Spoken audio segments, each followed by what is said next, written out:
Okay, everyone stand by for William Kehl at Coinergy. Looking forward to this conversation. William, I'm going to make you the presenter. So you could share a screen if you'd like, or just use the audio, completely up to you. Hey, Dale, thanks so much. Can you hear me? Yeah, there we are. Great to meet you, William. All right. Likewise. Thanks so much for having me.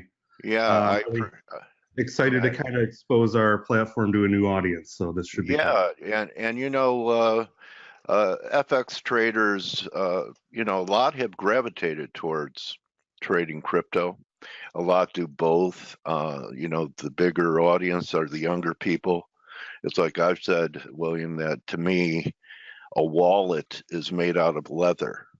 So there are a lot of guys, a lot of people like me that are trying to wrap our head around it. And I'd like to know a little bit about how you got here. You know, what was your journey like that led you to develop a platform like this? Sure, yeah. So I think we'll be able to learn a little bit from each other. I had really no prior Forex experience before kind of delving down this interesting path. So I come from humble beginnings. We're located here in Milwaukee, Wisconsin. My business partner and I, our childhood friends, we actually heard about Bitcoin early on, probably about 2010, 2011. At the time, it was trading at about $15, which is pretty unbelievable compared to, you know, where it's sitting now. Yes. Early adopter. You were an early adopter. We were indeed early adopters and unfortunately early sellers.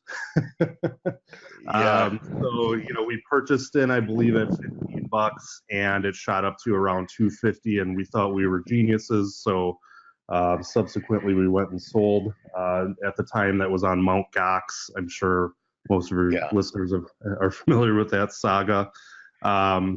But we kind of caught the bug, you know, we investigated it more, we read the white paper, really kind of started to understand, you know, what's behind it, the decentralized nature of it, the trustless nature of it is really kind of what got us going. And we thought, hey, you know, there's some money to be made here, but also it's, you know, it seems like a kind of good-natured, at least at the time, industry to get into. So we started trading Bitcoin along with a few of the altcoins at the time. So really there was Litecoin, Namecoin, Peercoin, you know, all of these kind of small, still to this day, low cap cryptocurrencies. And there were a few exchanges out there, one of them very popular at the time, but has since been shut down, called F.A.C.E.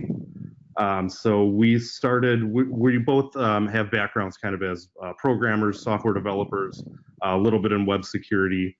So we started actually arbitraging between F.A.C.E. and Mt. Gox and a few of the other exchanges, which kind of naturally evolved into our friends of ours wanting user accounts on the system. So we added user accounts, and before you know it, we added charts. And really now we're up to, I believe we have around 100,000 active users. We have a mobile platform, both on iOS and Android. But it really kind of grew organically. You know, we didn't initially set out to build a platform for other users. It was really just for our own personal kind of exploration in the world of arbitrage. Okay, so let me get personal with you. You know, I believe that it's whenever you are trading something and you're placing your funds there, the lack of security at any of these exchanges makes me question the return of capital rather than the return on capital. So you're an intermediary. People just use your platform for trading. What do you do personally? Do you ever have that concern of fiduciary responsibility of unregulated exchanges? Yeah, absolutely. It's kind of a huge concern, both for myself and our users. But we're really hoping that, first of all, you know, insurance is now coming into the industry a little bit. That's a big thing. I believe Coinbase is now fully insured, Gemini, a few others. and we're just really hoping that regulation can kind of catch up to the market. I don't believe in complete regulation, but having something there to kind of safeguard the users is a big deal. And we're doing what we can. How do you safeguard yourself, William? That's really the question. Oh, okay, sure. I keep my funds on a Trezor, so that's a hardware device that you can kind of plug in via USB. You withdraw it, and the funds are stored basically on that cryptographically secure device. I still, to this day, and that's not changing. I don't keep funds out on exchanges. Weird things happen. I've been around this space for a long time. Any exchange at any moment can get hacked, can go down, can run away with your funds. So it's really still kind of the Wild West out there. So you just make a deposit for a transaction, then pull it. And you generally speaking, if I plan on making trades for the day or the few days, I will make a deposit and then I'll withdraw after I have gotten out. So I'm more kind of a buy and hold myself, to be perfectly honest with you. Running the business, I don't have too much time to kind of day trade anymore. Okay. So it'll be, I'm looking to pick up some Dogecoin. I'll deposit on an exchange and then I'll get out shortly thereafter. So. All right. So I actually know. Yes. Coach, if it's not a problem, and if I'm allowed to ask a question out of curiosity. Yeah, go ahead. So you seem to be quite troubled with safety issues yet, which makes sense. I mean, this is the prudent thing to do, and we've seen a lot of incidents. On the other hand, we know that cryptocurrencies has zero intrinsic value in the basic sense of intrinsic value, meaning if you have to buy it and hold it for the rest of your life, it has no value. I mean, its only value is that you can buy something with it, or hopefully exchange it with some fiat currency at some point in the future. And you also called for more regulation as something that is welcome, and I agree with you. I mean, for me, two things will be positive. One, volatility dropping, which at least in the big cryptocurrencies, Bitcoin and Ethereum that we cover, we've already seen that volatility going down from extremely nut levels to something more normal. But on the other hand, there's no volatility lately, Steve. I mean, something will happen for 10 minutes and then it's like an EKG of a guy in a coma, right? Don't you think so? The Bitcoin chart looks like an EKG of someone with a coma right now, in a coma. More or less, but the question is, since there's no intrinsic value, and many of the people that got attracted initially to the idea of cryptocurrencies are people that actually also like the idea, perhaps, of no regulation, no tracking down, etc. Regulation will actually bring will bring people out of anonymity in a much bigger sense. Isn't that going to be counterintuitive? Isn't this actually going to hurt the sector? And at the end, what is it going to be a benefit of having, let's say, a cryptocurrency in comparison of having gold stored somewhere? Because there are now, for example, companies that you can have physical gold stored there, and then they give you a credit card or whatever, and you can actually spend that gold. So what is the advantage that's left in cryptos? Sure. So I guess that's kind of a two-part question. I'm sorry, it was a long one. Yeah, no problem. Steve's been holding this back for about a year. So if anything, William, I want to thank you for letting Steve express his bullish view on crypto.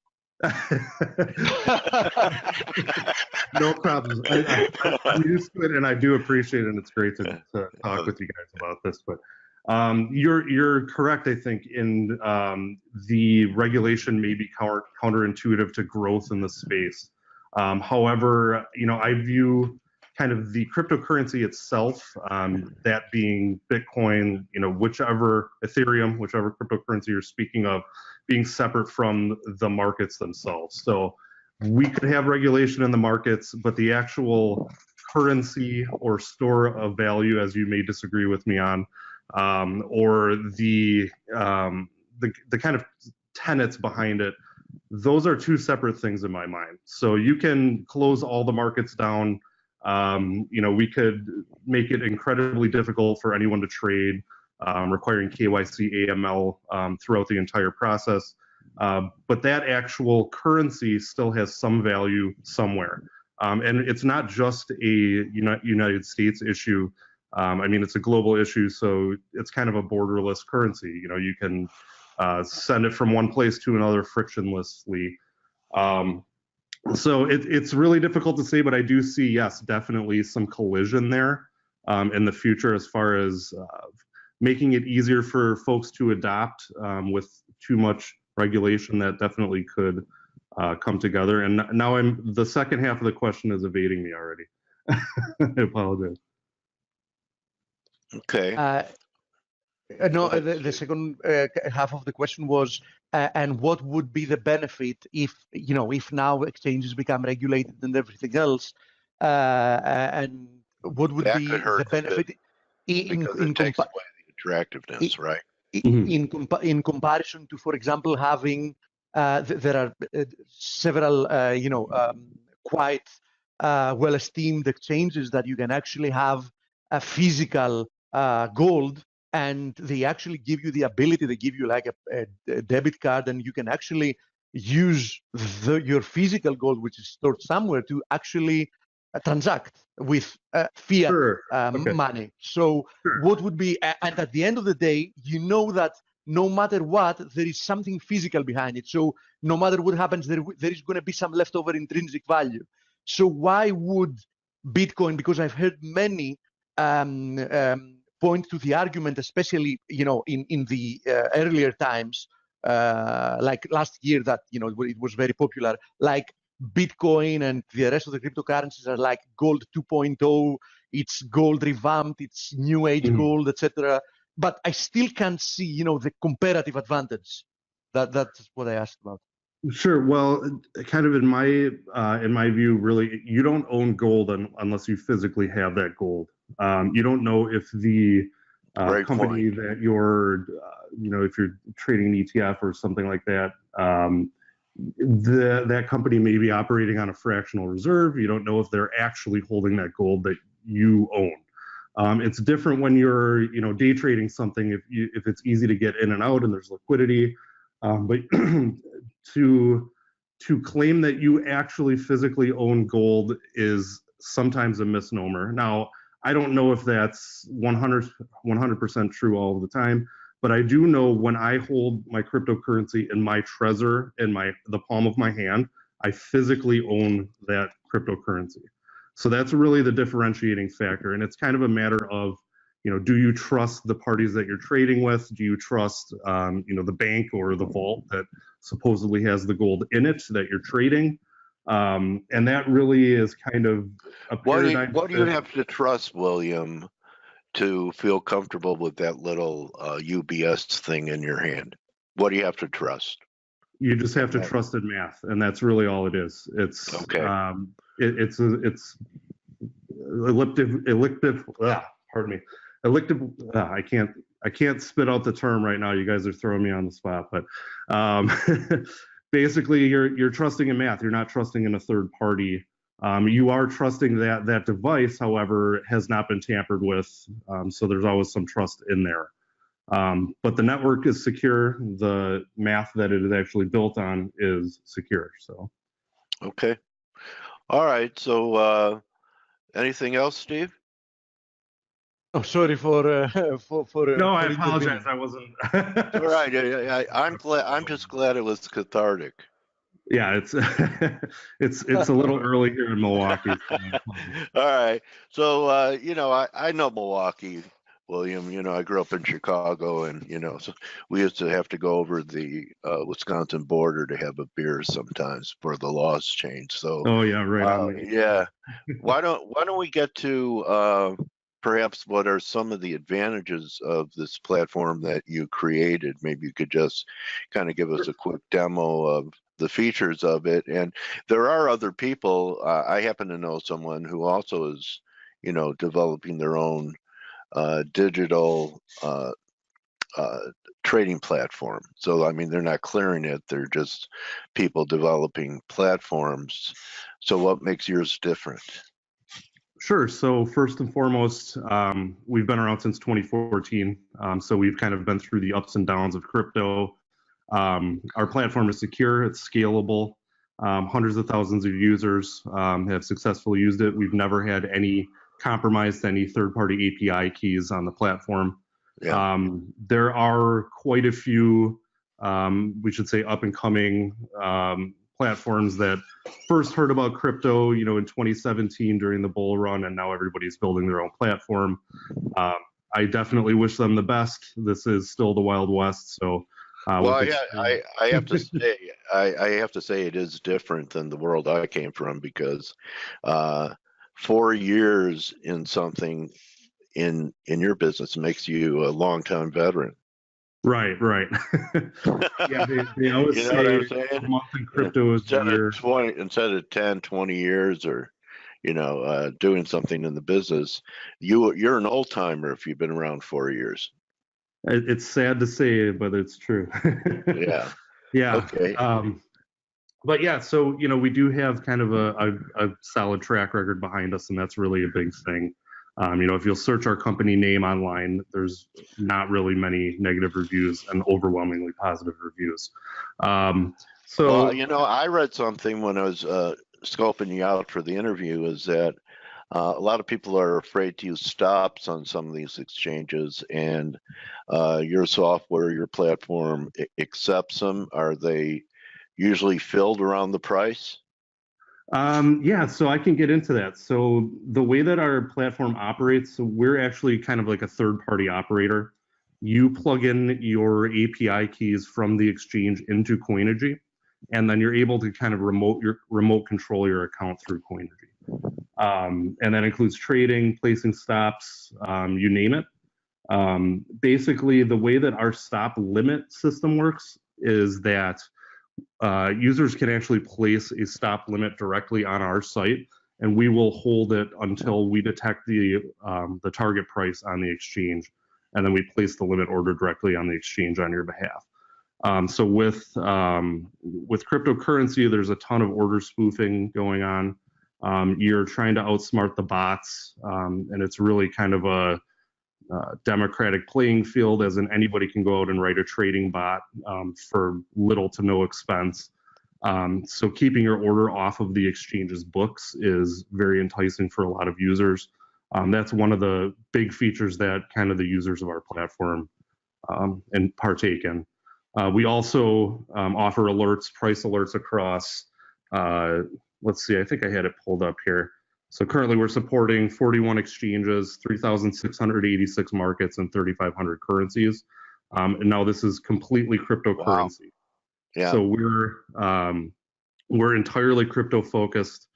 There are, kind of by proxy, there are Forex markets on the platform, as certain exchanges offer them. However, they're not as liquid as your typical broker would see. Okay, but yeah, but you have crosses like Bitcoin and US dollars, Bitcoin and euros. Yes, yeah. Okay. Yeah, so we have just about every cross you could possibly imagine. So these are the exchanges down the left here. Just to give you kind of a quick idea, we were talking about gold earlier. We have an exchange actually called Vaultoro, and they actually will physically hold gold on your behalf. So it's very similar to kind of what I guess it was Stylianos was talking about earlier. Yeah, but really, how do you know unless it's in a coffee can? Right, exactly. Just throwing your words back, buddy. All right, right, so, yeah, right, exactly. All right, so here's another one that you really don't own it, do you? Right, exactly. It's not in your hand. Right. And that's I think that's one of the. I felt it prudent to click on the gold ticker as I saw it show. Yeah. I think that's one of the things that you like the most about crypto, is that it's in your hand. Right. Yeah, definitely. I'm on page with that. So basically, kind of the platform at its core, we're a data aggregator. So we connect to all of these exchanges. We pull in the live trade data, live order books, and we then kind of bundle that up into a single format. And then we push it out to this user interface. As you guys can see, we have the TradingView charts. Everything that you see on the TradingView charts is actually fed through our backend. So all of this data comes directly from Coinigy. We're not using the TradingView widget. A lot of websites will just kind of use TradingView's widget and stick it in, but that's what allows us to have all these extra markets on here. Okay, so let me ask you, what's the business model? Is it a subscription to use your platform? Yes. Are you, and do you arbitrage these trades? Are you involved in the spread of the transaction or commission per trade? Great question. It's a flat $22 a month. We don't touch your trades. We don't really even pay attention to your trades. That's why you're paying us $22 a month. We don't take any VIG. We don't take any commission on anything. We're simply a connectivity platform. So you can sign up, you can plug in your API accounts into our terminal, and you can trade from our terminal. And that's really all there is to it. So when you're placing the trade, that cryptocurrency is never touching our servers. You're just remote controlling your exchange account through Coinigy. And just to give you a quick demo of that, I did want to just show you kind of what it's like to place a trade on Coinigy. It's very simple, except that go to webinar control panels in the way here. You can basically just go ahead and place trades directly on the chart. So if we want to go ahead and place a buy order for 0.002 BTC, yeah. Voila, your order is now placed on Bittrex. Were you sure? I like the reminder. Are you sure? Yeah. I'll do it again. Should I? You know what? Are you sure? Are you sure you want to invest in crypto? Maybe I should talk to my wife or accountant first, Mr. Broker. All right, so nice platform. Congratulations on developing it, and it sounds clean. That you're just charging a subscription fee to use it, and you're not involved in the trade. So so basically, people are still, when they're trading or holding, say you buy a certain amount of cryptocurrency off your platform, they still have to go to the exchange to perhaps put it in their wallet. Correct. As of right now, we do it that way. We're kind of waiting for the space to evolve a little bit before we start supporting withdrawals and that kind of thing. It's just a little bit risky. So we're going for safe and secure here. Headaches. Right. Exactly. There are now, we're talking with a lot of folks in the ecosystem right now. Kind of the new thing that we're waiting for somebody really to nail is a decentralized exchange.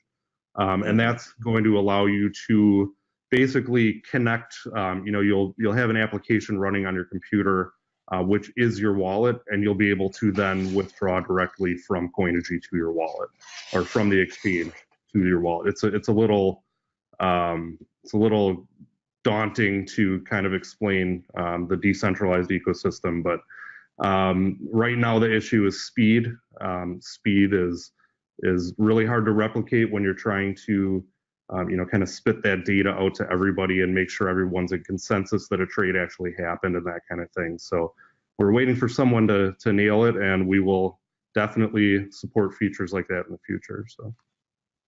Well, it was a pleasure meeting you. I really enjoyed it. And William, I wish you a lot of success and that your user base grows like a mushroom. Hey, appreciate it. Thanks so much. Yeah, and really good luck. And it's interesting. Yeah, you still have to bring the other world into it. And this is a different age we live in. In World War II, it took people trying to escape countries, gemstones to buy their way across the border. So who knows? This time it just could be a little UPS thing that's valuable. So anyway, I appreciate your views and standing up for what you believe in when you're challenged about the viability of this being an asset class. There are an awful lot of smart people that really believe in this. So I keep an open mind and wish you a lot of success. And appreciate. Great. Well, thank you so much, Dale. I did want to add one thing. Oh yeah. We also offer a data plan for $99 a month, and that'll let you get all your data into MT4, Sierra Charts, or any of the platforms that you're used to. If you don't like this UI, you can get all of our data in another platform. So, wow, you're there. All right, so the complete package, if you're interested in trading crypto and you don't like the platforms on some of these exchanges, here's another way for you to go. Okay, and it's at Coinigy, and your website is www.coinigy.com. Is that correct, William? that's correct. All right. Well, I encourage people, if they want to trade crypto, to check this out as being a possible great resource for you. Thank you for your time. Thank you so much. Appreciate it. Yeah, it was a pleasure meeting you. Good luck. Likewise. Bye-bye. Bye. Okay, everyone. Oh, you're welcome, Tom. I'm glad. And that's a wrap. Now, tomorrow is Thursday. So I'll know the date tomorrow. I want to thank the whole team for, everything they do every day. I don't know about you guys, but, I teach surround yourself with traders better than you. And I have more of an edge hanging out just in face with these guys. Can imagine what's happening inside of the chat room right now after I close F.A.C.E. You guys should be in there. If you're taking this seriously, to be there for the good times, you have to be there all the time and make the sacrifice to be there to exploit the markets. So above everything else, though, my friends, don't just count your pips, count your blessings. See everyone tomorrow. I have Jake Tilley lined up, Twitter handle @JustTrading. Adios. You're welcome. You're very welcome, guys and gals.